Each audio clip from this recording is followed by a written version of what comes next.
Good afternoon. My name is Claudia C., and I'm excited to present the patient-controlled dispenser and deactivator of liquid oral pain medicine. Our device transforms the way pain is managed. Let me introduce you to a patient. Mary is a 70-year-old African-American woman who just had spine surgery. She is taking opioids for pain medicine. Right now, she must call a nurse every 3 hours to receive one pill. But because her nurse is busy, she's been waiting for 2 hours in excruciating pain. Delays in pain control lead her to have uncontrolled pain, lost sleep, prolonged hospitalization, and even readmission into the hospital 1 week later due to pain. In reality, Mary is just one of 100 million patients every year in the US who need postoperative pain control, but the current modalities are flawed. Currently, patients can receive pills from a nurse. However, there are delays and inconsistencies. Secondly, they can receive liquid medicine through the vein using what is known as a patient-controlled analgesic pump called a PCA pump. However, this is invasive and not indicated for most patients. Lastly, she can receive pills from a PCA box that dispenses pills, but this is prone to diversion. And when we see diversion, we really mean people illegally taking medicines that were not prescribed to them. Over the past 2 years, my two co-founders and I have set out to address exactly this problem. Dr. Jinlei Lee is a professor of anesthesia here at Yale and a nationally known acute pain expert. Dr. Daniel Wisnia is a professor of orthopedics and a former McKinsey consultant, and I'm a fourth-year MD MBA student at Yale and a former R&D engineer at Medtronic. We are supported by a robust team of advisors, including Yale Ventures. Our device is simple. It repurposes a traditional IV PCA pump for oral consumption of liquid medicine, such as opioids. Here's how it works. First, a patient will press a button to dispense a dose. Then the PCA pump pumps the dose into a medicine cup. The patient can then drink this dose by sucking out of a straw, and any excess medication left over will be deactivated in the waste reservoir using activated charcoal and solidifier.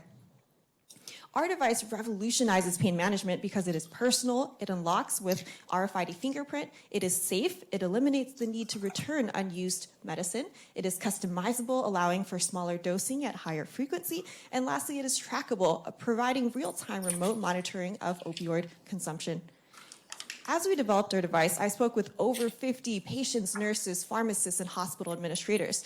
Patients told me that they really like the independence of our device, and nurses told us that half of their time is spent managing pain, and they rated our device favorably at a 6.4 out of 10.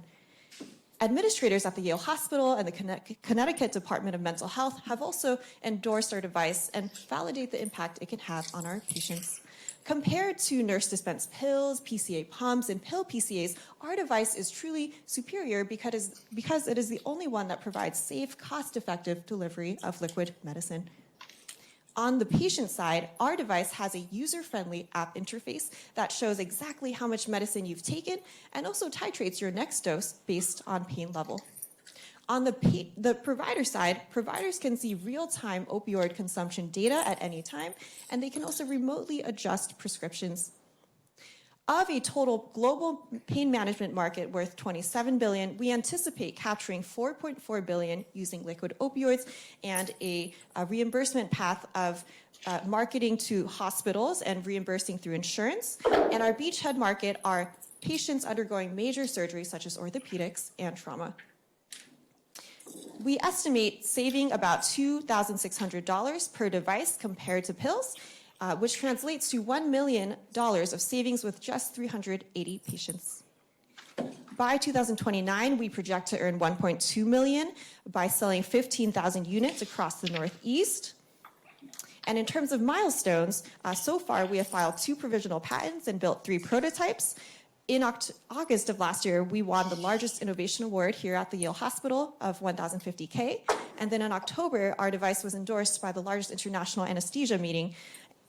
Right now, we have just signed a contract with a contract manufacturer to build 30 units, and we have also just filed our utility patent. Now is a crucial time for funding, and the 30,000 Bolotnik Award is important to achieve our coming goals. Specifically, we must complete a clinical trial at the Yale Hospital next year, and the bulk of that money will go to support research and nursing staff. Additionally, we must complete FDA regulatory approval through a Q submission to determine our path, and then by filing the actual 510K.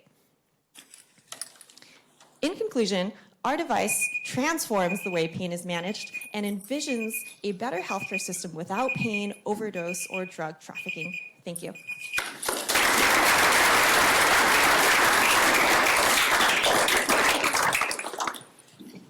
Great job, thank you. What's the predicate device for the 510K, and are there other regulatory issues that you have to deal with, just in the sense that you're dealing with opioids? Yeah, that's a wonderful question. So we have a consultant for regulatory, and we are either going to go through the de novo pathway as an accessory device to the PCA pump, or we will try to use the KYX liquid pump dispenser product category as a predicate. Mm-hmm. But the Q submission is actually really helpful for us to determine in advance. It's kind of like a pre-meeting with the FDA to determine what exactly that path should be. That's a great question. Yeah. Thanks. Great presentation. Just curious, is this meant exclusively for inpatient use, or is there an outpatient use case as well? Yeah, that's a wonderful question. So our beachhead market will be strictly inpatient, post-operative patients, but we anticipate a second version of our device that can be taken home and used for any chronic pain management patient. So building our home version of our device in the far future. Could you talk a little bit about maybe some of the metrics and financial, how big is this problem per patient, and cost of this, implementing it, sort of all of those sort of ongoing. Yeah, absolutely.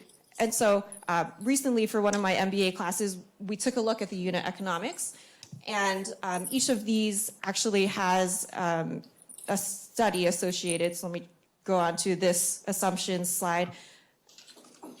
We anticipate saving money because the hospitalization will be shorter for patients using our device versus pills.